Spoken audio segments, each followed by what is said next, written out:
today. What a treat. What a treat, look at all those beautiful colors. So, cuttlefish season, and we have lots of it at the moment in our waters. Lots of cuttlefish, very fresh, and as you know, we always cook seasonally. We try to cook whatever is in season, and these beauties, they're in season at the moment. Wow. So we're gonna cook soupies me finocchio or cuttlefish with fennel.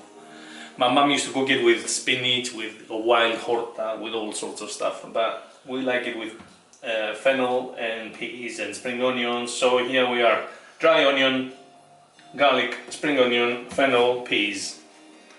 Lemon, juice and zest, plenty of olive oil of course, a bit of seasoning, salt and pepper. And the star of the show. Yeah. And a glass of wine for me. And let's move to the preparation. Okay. Cheers. I'm going to slice the onion in thin slices. As I can see, it's a small onion. So that's going to be sliced. And the herbs, the fresh herbs, the first garden herbs I'm going to use is celino, which is a celery, what do you call it in England? Celery herb. Yeah. Celery herb, and lots of parsley. Let's have a look. The celery herb looks like a huge flat leaf of parsley. So if you can't get the celery herb, just buy the celery and use 1 or 2 stalks. Just cut them really finely and use them instead of this. Okay? Right. And as in every Greek recipe, starts with a good glug of olive oil. never cook with any other, or not never, but olive oil is the biggest part in our culture, in our cuisine. So you're slicing the fennel. The fennel sliced exactly the same as the onion. Okay. Yep. Nice thin pieces, slices. And you can use the fronds as well at the end, can't you? Don't get rid of those, yeah? Yeah, I'd go rid some of it because it can be really a little bit tough, but you can feel it on the knife. Yeah. If it's nice and tender on your knife, then use it. Don't waste it. So all that goes in with the onion, and that will give an amazing, really amazing flavour. Beautiful. There you go. And the next tip is, if you can't find cuttlefish, you can buy squid. If it's a big squid, cut in half, cut in 3 pieces. If it's a small squid, cook it whole. Just adjust the time. That's all.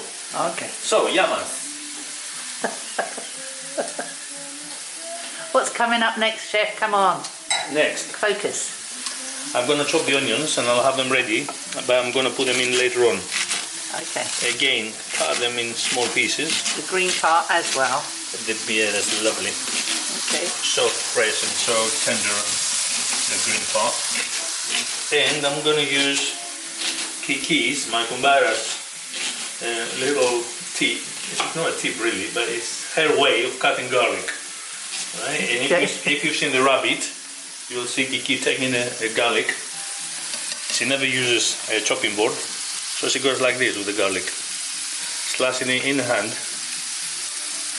and then chopping it.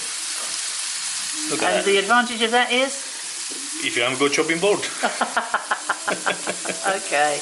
All right. Yeah, you just like doing it. Yeah, I like it like that. Yeah. Okay. It reminds me of the old years. Thanks for that, When Kiki. my mum and grandma, they didn't have a chopping board, so you used to cut everything, or almost everything, like this in the air. And I like this. It's good. There you go. Simmer for about 4 or 5 minutes until they soften up a little bit. We don't want them brown, really. If they brown a bit, doesn't really matter again. Just to soften them up a little bit. So I'm gonna cut some of the celery herb. Okay. I'm using the stalks as well, a little bit of the stalk. That'll give a lovely flavour too. Yeah. And a little bit of the parsley. I'm not using dill because the fennel has exactly the same. It's a relative, isn't it? Very similar, yeah, taste. So I'm gonna chop them finely in a minute. Okay. So I'm gonna take them out of the way. The next thing is gonna go in is the cuttlefish and seasoning. Right. So take the herbs out of the way. And deal with these boys.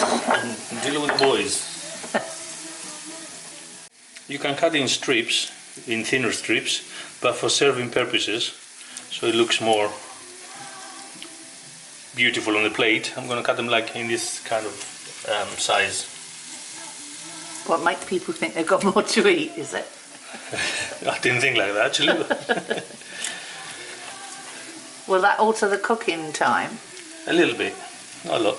Okay. Look at that flesh, beautiful. And the leggy bits, as we call them, I'm going to cut them a little bit smaller.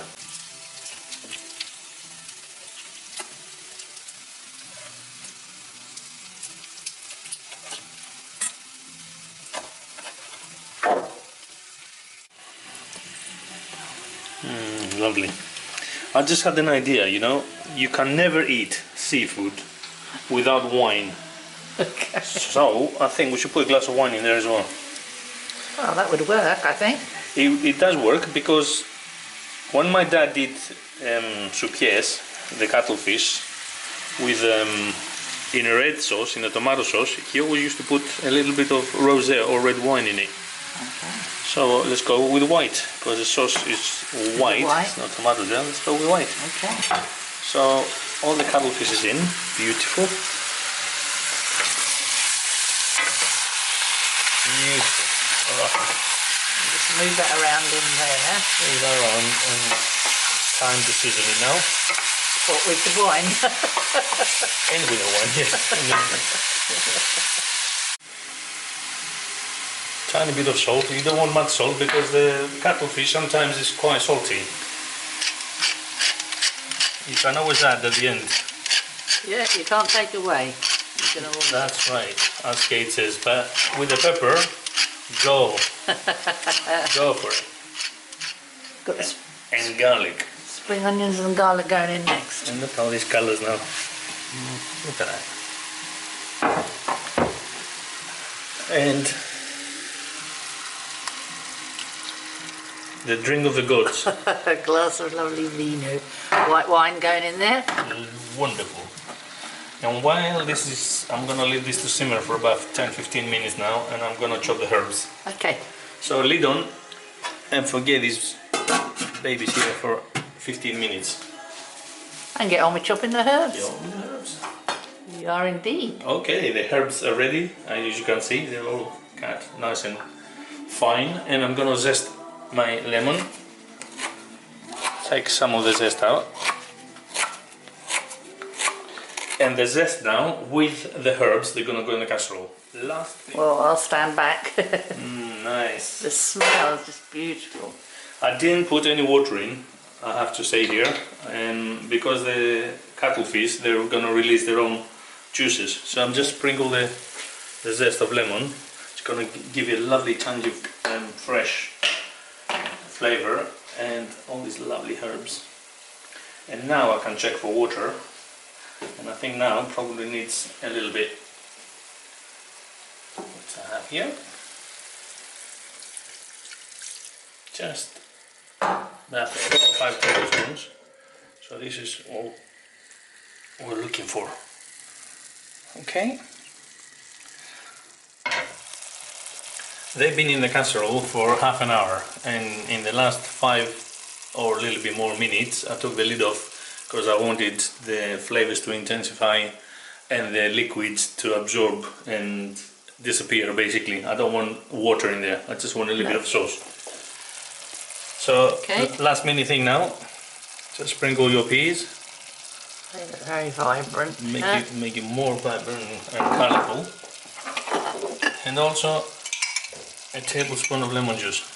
Now with the lemon in the season, you can make it as lemony, as salty, as peppery, as you wish.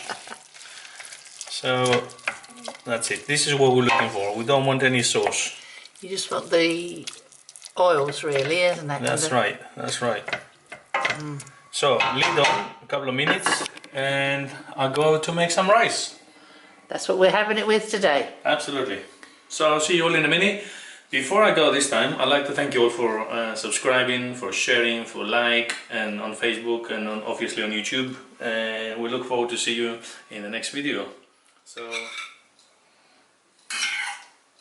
do I look happy? I look hungry. Time to dish up. We did the rice is ready, and I just put the peas and the vegetables and a beautiful cuttlefish. Soupies, me finocchio, or cuttlefish with fennel. A little bit more parsley. I love spring onion, so the green part, I'm just chop a little bit more spring onion on it. That's just a little serving suggestion. Yeah, I just really love onion. This part, the tender part of the onion. Drizzle of olive oil, and we're off. I know you're hungry, I'm hungry too. Thank you, Taste Buds, for watching us, and see you in the next video.